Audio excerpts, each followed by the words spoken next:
me something? Yeah, in a minute. It's quick. Okay, but quick. I'm trying to think of a title. Watch.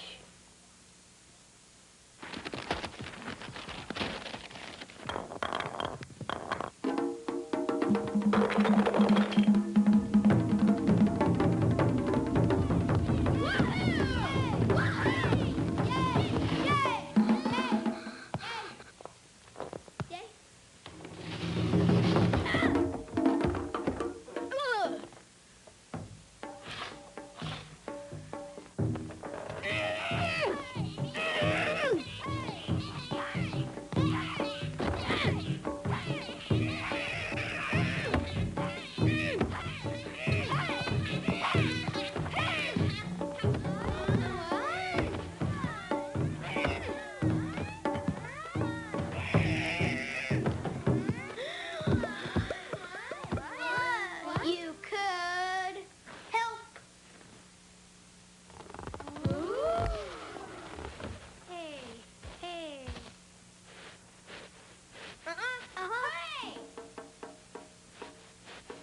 Hey. Well.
Mr. Saw, Mr. Plier, and Mr. Screwdriver. My name is Hammer, and I'm here to say I'ma do the hammer night and day with an awesome swing and chill and blow. Can drive any nail where I want it to go. Can whack on the wall, whack on wood, knock things together, and it makes me feel good. So you better step aside and watch me pound. Watch me hammer on these flatheads down. Go hammer, go hammer, go hammer. Yeah, I'ma do my thing.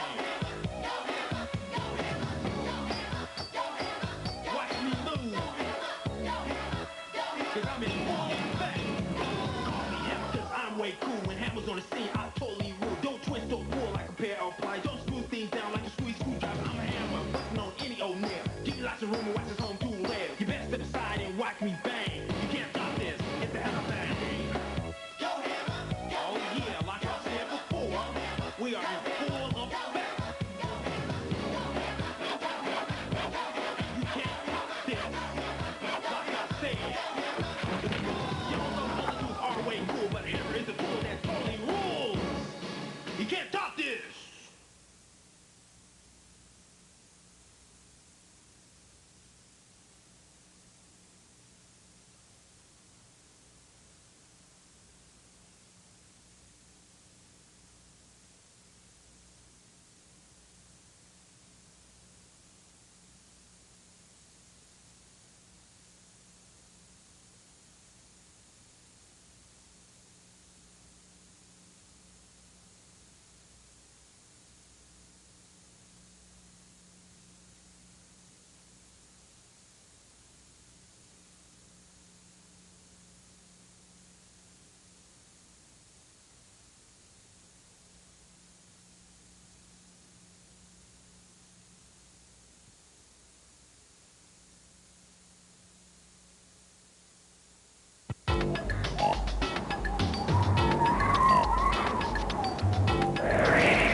The day seems quite boring. We've nothing to do. We've played all the playing. We're really quite through. Nothing is fun. We're not lazy, we're bored. There must be some mystery that might be explored. Then all of a sudden, the house shuddered and shaked. Something creaked loudly. The floor under us quaked. What could that be? It pulls at our clothes. It musses my hair. And it tickles my nose. We stood in the doorway. We looked into the sky. It was the wind blowing, quite fast and quite high. Have you ever wondered, how does the wind blow? Where does it come from? And where does it go? This should be easy. We'll just follow each clue. But should we find where it comes from? Or where it goes to? Over there is a person who might help discover. When we ask the right questions, answers will uncover. He thought for a moment as he furrowed his brow, then smiled ear to ear before telling us how. It's really just simple. Some ways to the west, a bamboozle is sleeping. He gets little rest. He snores rather loudly. With every breath he takes, among other things, it's the wind that he makes. This was a good story, but it didn't seem so. We searched for another who'd really know. You kind lady. Should you know by chance? Why our hair is wavy and all the trees dance. Said the lady. I've always known such. Little flies make the wind, but they don't make much. They flop and they flap with their wings and their toes to make the strong gales that cause tornadoes.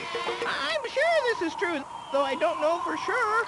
It's a reliable source, my friend in Bangor. Though we thought her mistaken, what else could we say?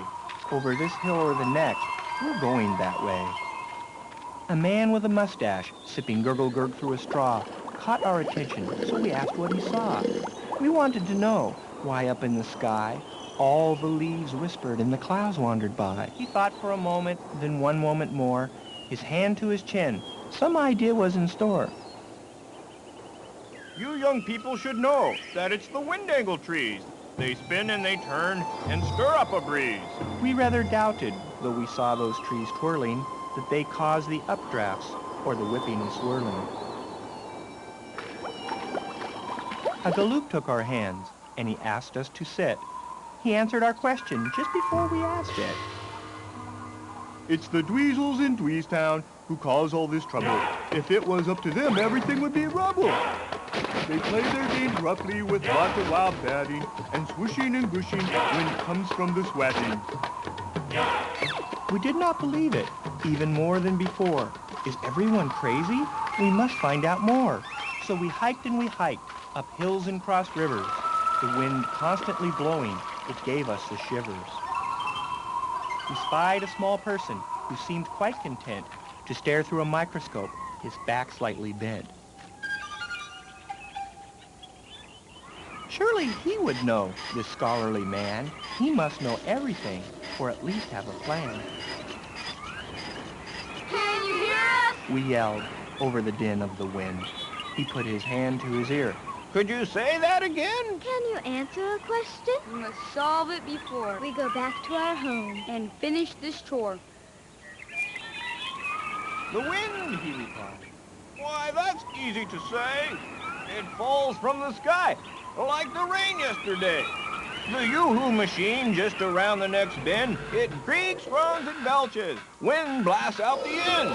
It uses peanuts and mangoes for fuel. An old hat, and cricket, and even a jewel. They're all mixed together into a rich soup, and the engine is filled to the top with this goop. Then great buckets of air are raised ever so high. One after another, they're lost in the sky. Propped up and groaning, not nearly stable. Does this cause the wind? It wasn't able, almost giving up hope before meeting a gent who seemed quite sincere and listened as we went. Where does it come from? What are our chances of finding out why the wind jiggles the branches? You are quite curious, but this is the wrong direction. It's where the wind goes that answers your question. We believed this kind sir, and we wanted to know. To prove what he told us, all we had to do was let go. The sun warms the air. Warm air rises up strong, and like a string, it pulls more air along. Really quite slowly, It starts softly at first, then builds up much faster like a dam burst. Why all the trouble, you ask, with some speed? Do away with the wind. But it's something we need. It gets rid of the fog, it spreads seeds from the flowers, and prompts the soft clouds that carry spring showers. Quite soon it is blowing with gales and with gusts. A huge storm is brewing. Let's get inside. We must. Safe back at home, but we don't have to hide. It's a comfort to hear the wind blowing outside.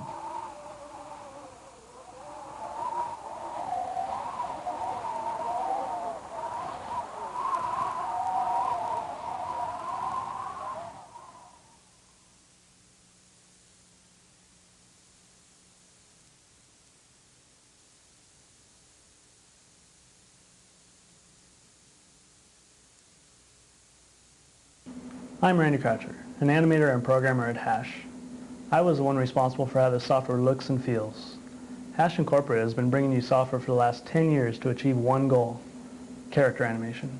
That means we focus on such key things as lip syncing, walking and running, image decaling, and organic modeling, and the ability to form a library of actions that can be used again and again, not only on the character they were created for, but on any other character as well. Our intention was to make computer animation available to all skill levels and age groups. With that in mind, this video is intended to demonstrate features and techniques of the program like no manual can. Today we've got a new user in our studio. His name is Brandon Frost. I'll be showing him the software and you can follow along too. Okay, first thing we'll do is start out a new choreography. You can think of a choreography as kind of like a play, and a play needs a name. So we'll go ahead and call this play Demo.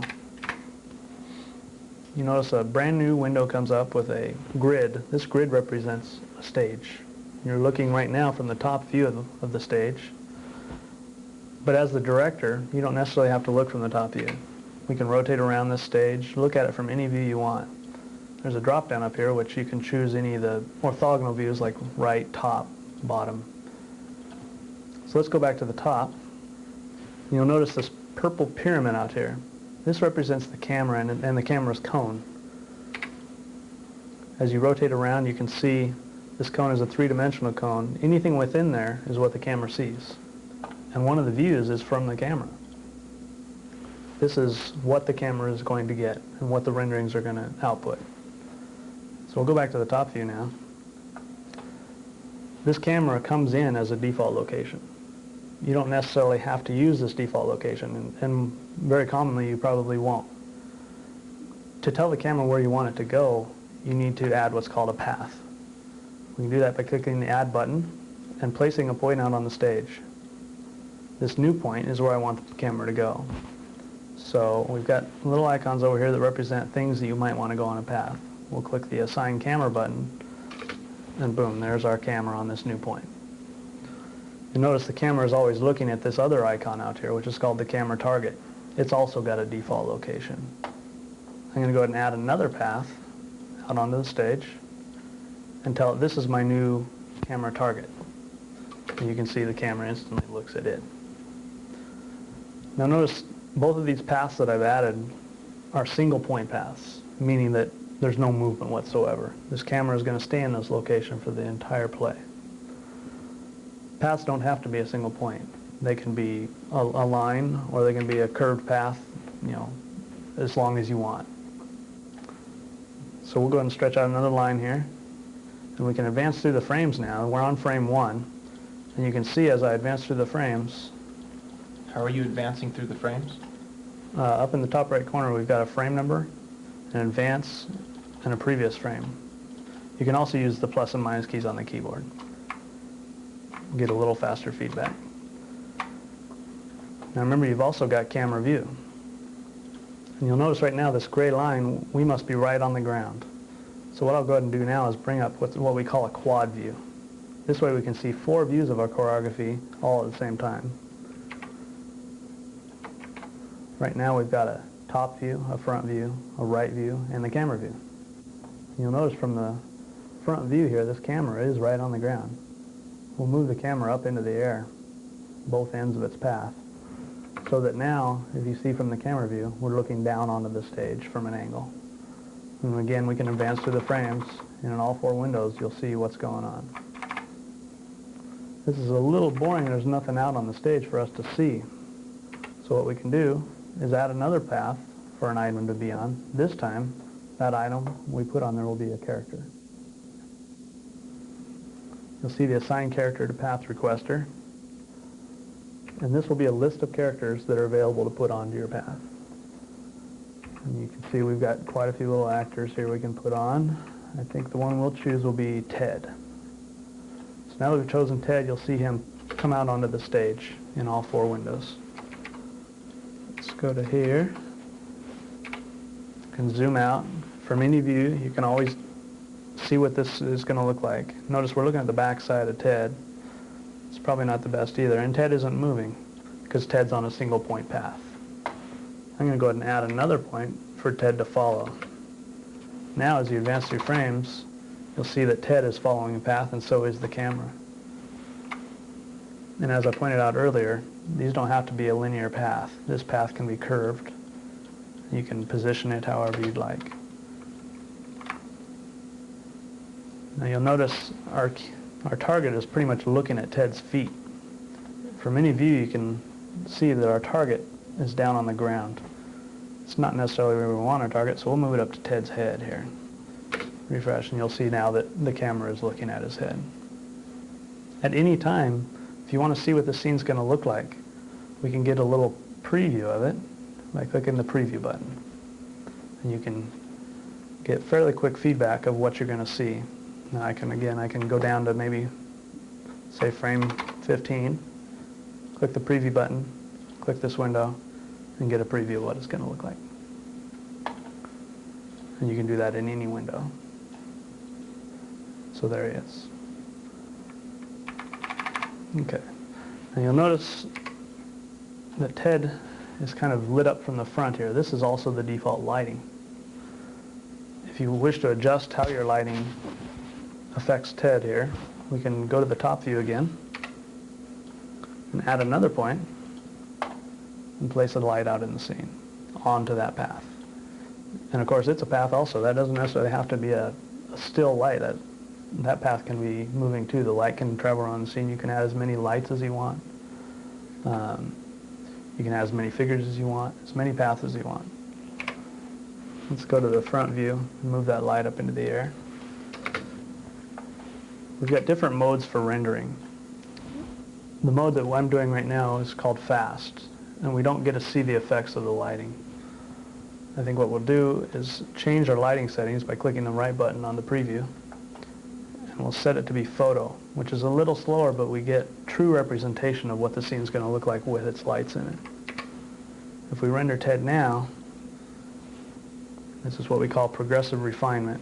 It renders, and at any time you can stop the rendering, and it keeps getting better and better every pass. Now it's done rendering. Randy, how did you get it to render just a square like that? You can render the whole window that you click into by clicking the render button and clicking your left button into the window. That will render the whole window. I'm going to escape out of this. If you wish to just render an area, you can click the preview button and drag with your right button around the particular area you wish to render. Okay. Randy, I noticed you hit the space bar. What are you doing there? Now that refreshes all the current windows that you're working on. It basically cleans up if you had a quick rendering out, for instance, like if I quick render this guy and I escape, if I hit spacebar, it refreshes all the windows and cleans everything up. You'll notice I do that quite a bit. If I say move a path, we intentionally, for speed's sake, don't refresh everything all the time. We don't want to constantly have a refresh going on as you're moving a point. So you'll find yourself a lot hitting the space bar. It ends up working very nicely. And there are some tricky things you can do, like holding down the space bar and moving a point to get, quick feedback in real time. So there's some other things we do for speed also. You'll notice that when I rendered Ted, let me put my render mode back to fast for speed's sake again. When I rendered Ted, he looks a heck of a lot different than he does in his bound representation. And that is exactly what representation I have him in right now. But we can change that. If I bring up the attributes for him, you'll see... How did you bring the attribute panel? You can select attributes from the menu here. We've got 3 different types of panels from within direction. There's the toolbar, the info bar, and the attributes. You can see them all 3 over here. You can hide those and bring those up at will. I'm going to bring up all the figures in the scene. You'll see over here that there's a list of all the figures, which we only have Ted out there. And Ted is now drawn in what's called bound mode. We can also put him in what's called vector mode, which basically it looks like polygons, just a representation. He truly is what we call splines, or curved surfaces. And that's the other mode, is curved, which is a little slower, but it gives perfect representation of him in wireframe. I typically either use in vector mode or bound, and bound of course gives the fastest feedback. You'll notice as I step through frames, it's fairly quick feedback. And if I put him in vector, you get a good representation of him, but a little slower refresh. So I'll go back to bound. And while I'm in this panel, I'll go ahead and cover a few of the different items that are within this attributes panel. Let me go ahead and close a couple windows here. We'll just bring up this front view. Make sure I go to top. You'll notice as Ted comes around his path that we made for him, he continuously tracks the path. As he comes around that corner, he naturally turns the corner. That's what's called normal tracking. And you'll notice that's what this button here represents, normal tracking. There's 4 different tracking modes. We can turn off tracking, and you'll notice Ted pops to a straight forward position. And no matter how he comes around that corner, he's always facing forward. He's actually always facing the direction that you tell him to face. He doesn't necessarily have to face forward. Matter of fact, I can rotate Ted to any degree, and he will maintain that rotation throughout his whole path. And the base for that rotation, if it was 0, what does that mean? Facing front? 0 would be facing front, yes. And everything else is an offset from that. The next method, which we could probably get a better representation if I lay Ted down flat. So let me do that. I'm going to go back to frame 1, and I'm going to swivel Ted until he's laying down on the ground, which would be 90 degrees. I'll just go ahead and type that in. So now Ted is laying down. He has no tracking, so he's still facing forward all the time. Let me put him in vector mode so we get a little better representation. And I'm going to put him in the tracking mode called track along path, or bend along path. And you'll notice that Ted now curves around that path. This mode comes in handy for snakes, cars that you may want to do some weird turning method with. It's a pretty fun feature to use. And the last tracking mode is track target. What I can do is add another path out here for Ted to track, and now say track this as the target. Now no matter where Ted goes, let me put him back in bound here, Ted will always track that target, or he will always point at it. Let me get rid of it where he's not laying down anymore. I'll put this back to 0 swivel, and you'll see he will always face that target. Actually, I've got some roll on him, so he's 20 degrees off from that target. Can the target have a path also, not just one single point? Mm-hmm. Anything you can put out in the choreography can have more than one point. And how did you add another point to that path? When you add a path, you basically use the same button always. If you add one far away from another path, it becomes a new path. When you add one right next to a path, it becomes another point for that path. It's a very good question. If we add one right next to that, now we have 3 points for that path. And you can continue on and on. You can have as many points as you want. These paths don't have to be curved like this. If you need for some reason to have a sharp corner on it, that's where these peak and smooth buttons come in. I can peak a point on a path, so now it's a sharp corner and then a curved corner. You also have total control over the curve closest here. I can adjust how much curvature there is around this corner. Now what we're going to do now is add the 6th and final thing you can add onto a path, which is a light target. Notice our light right here is defaulting to fall off at a certain fall off range. And that's the default. I'm going to add a target out here for this light, and you'll notice that when I refresh the screen, now this fall off became smaller because it's falling off at this one's target. Let me bring up the light attributes panel, or the attributes panel. Click on the light and you'll see that these are all the attributes for this particular light. Right now it's set to be of type bulb. There's 4 different types of lights. There's the sun, which you'll get a straight line as a representation out on the screen. A bulb, which you just saw. A spotlight, which you get parallel lines, which will give you a round spotlight, and basically exactly what a spotlight is. And a Klieg, which is more of a soft edge, kind of like a spotlight. It gives a, I'll actually show you a representation of it a little bit later. It gives a soft edge to the round circle that it will cast on the ground. Now that we've got a light target, this can also be on a long path. And as we advance through the frames, you can see that this light is following that. Now there's other things you can change for a light, such as its color. Right now it's set to be a typical, almost white color. We can set that color with a common color requester here. Maybe set it to be more of a blue light. And now you can see that this light kind of has a blue tint to it. The light's not going to do much pointing over here, so let's get it facing over by Ted over here. And there we go. And if we go to the camera view again, and set our renderer to be of type photo, where we get the representation with the lights, do a rendering of him, you'll see that he kind of has a blue tint to him now because that light's casting a blue cast on him. Let me escape out of that. There's a few other things you can change on the light. If we go back to the top view, click on that light, we've got such things as the width of the Klieg light. You can see that the cone represents this new width we're changing. This is a width of 191, 100, clear down to 0. The distance to fall off basically changes how far this Klieg is going to cast light. And the focal length is how wide the width of the cone. If we kick this out really wide, you can see it's going to cast a wide spot onto Ted. That pretty much covers lights. Let's go back.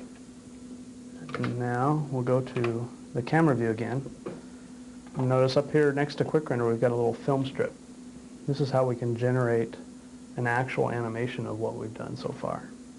You'll notice these other 2 type-ins up here say 1 to 30. This is how many frames our little play lasts. This is a 30-frame play, and we can change that too.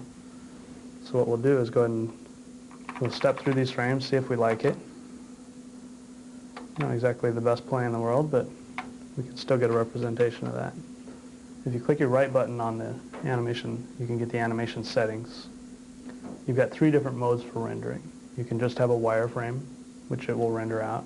We're going to render this to an ABI.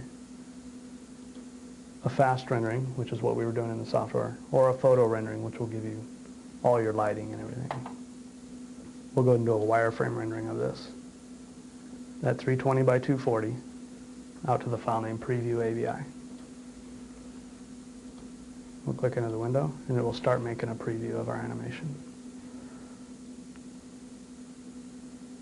So far, you notice that Ted is basically just moving along a path. This is what we call motion control animation. You basically just have the ability in motion control animation to move things along a path and maybe rotate them. You can move cameras, you can move lights. Everything I've showed you so far is motion control animation. But we like to take that a step further and do what we call action or time-based animation. We have what's called a script for each of our actors or props to carry out when they're out on the stage. Let's bring up that script for Ted. And how do you bring that up? By selecting the script from the edit menu. So you can see the figure name is Ted, and there's no actions for him to carry out. What we want to do is add an action for him to do by clicking the Add button. And here's a list of actions that he's capable of doing currently. I'm going to go ahead and select one like walk. You can see this is the walk we're going to load for him. That's pretty slick. Yeah. So now you can see Ted is now going to carry out walk action. And that action, when it was created, was 31 frames long. Now this is just default for it to happen in 31 frames. Even though it was created that long, you have the ability to change that length. Let's go ahead and make Ted walk for 100 frames. We will look at this from the side view, and you'll notice that now he's in this pose that started from his walk cycle. And as we advance through the frames, you can see he's not just sliding along the path, he's carrying out an action that we put in the script. It doesn't just have to be one action in the script. We could have him carry on and do a sit after the walk or a jump or whatever you need for your particular play. Can you have him do more than one action simultaneously? You can, but I think I'll get into that a little bit later, but from the action list you can stack actions on top of each other. So I'll close this action list, and you can see from the camera view also that he's walking. That's pretty slick too. Now, probably wondering how this action got built. You don't build the actions from direction. We have another module which we call action, which is where you build these particular actions to build up a library. You know, walking, running, sitting. So go ahead and bring up that action list again. If I can find it. Script. This is a list of actions. We'll click on walk and say edit. This invokes the action module. Now you'll see we have direction behind here, but we also have a window called skeletal. That's the type of motion that he's carrying out. Skeletal motion is articulated motion.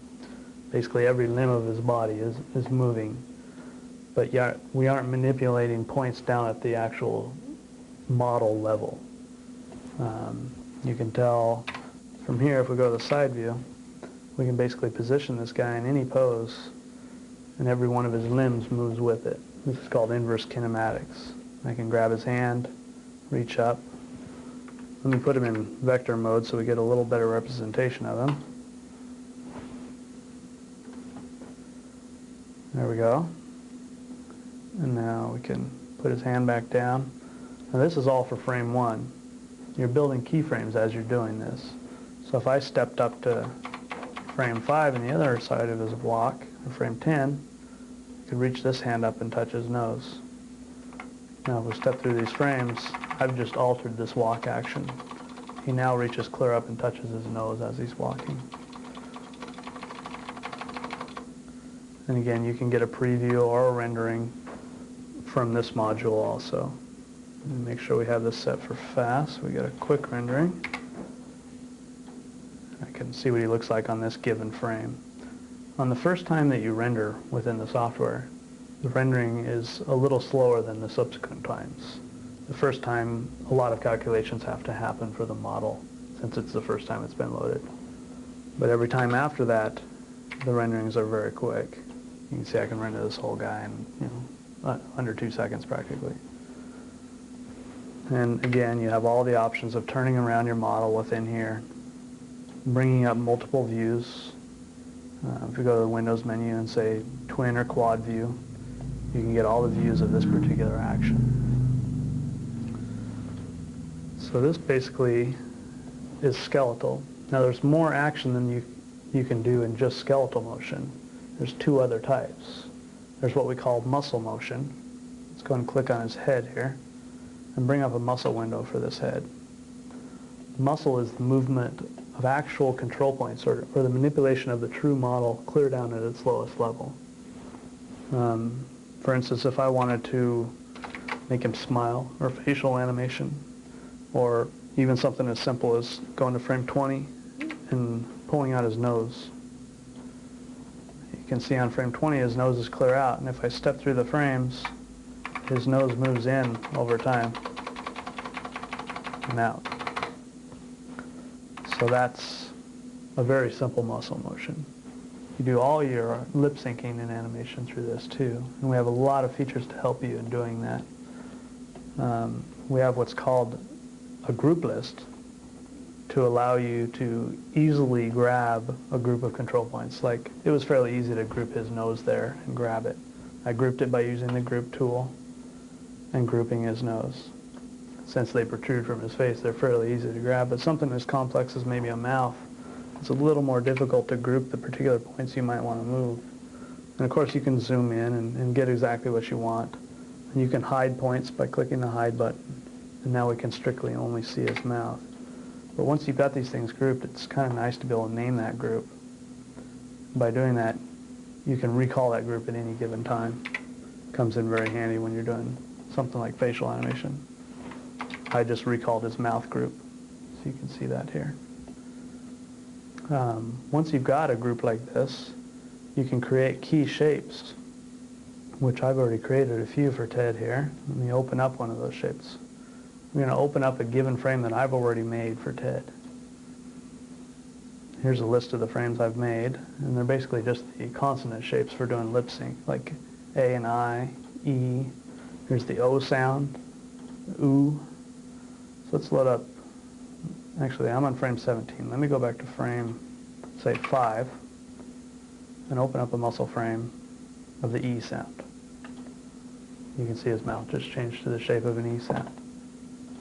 Jump up to frame 10, open up another frame for maybe the O sound. And again, we'll go to frame 15, open the OO sound. And then maybe go to frame 20 and put him back to normal. Now I have one saved as normal, but for sake of demonstration, I'll show you another method. Since on frame 1 he looks normal, we can cut and paste or copy and paste. I'm going to go ahead and copy this frame, go to frame 20, and paste it here. Now he looks like he did on frame 1. And if we step through these frames, you can see it does a smooth interpolation between all these shapes. And again, I can set my preview range to be 20 frames long and do a preview of this.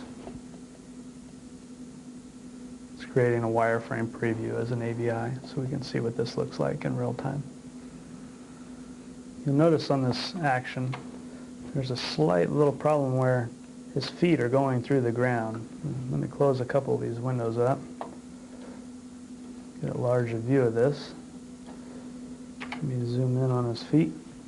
You'll notice that his feet pass right through the ground, which is something we typically don't want. And one way to fix that is to go in to another type of action, which is called spine motion. And I'll bring up the spine motion for this foot. Let me bring up another window and go to spine for that foot. You can see we've got a front view of the foot. I'll tile these two windows side by side and get a side view of this foot. Zoom in on it. Okay. Now what we want to do is tell the computer which piece of this foot is known to be the spine, or what it bends around. So the first thing you've got to do is click on one of the splines within it, and it'll say there's no spine assigned for this foot yet. You want this to be the spine. Yes. Okay, so now from now on it knows that this foot's going to bend around this particular spline. So I'm going to click on one of the points within the foot and give it a rotation so that I actually flex his foot over. I'll give it an X rotation by only having the X axis on. Select rotate. You'll notice that his foot actually bends around that point. And over here you can see the effects of it. Not quite that much bend, right about there. That ought to work. Now that's just on frame 10. We're going to want to fix that on other frames too. On frame 5 he probably doesn't need any bend, so we'll rotate that back down to where it's flat. You can come over here and type into the rotation where it's 0. So there's no rotation. So frame 5 there's none. Frame 10 it's rotated as much as we just did.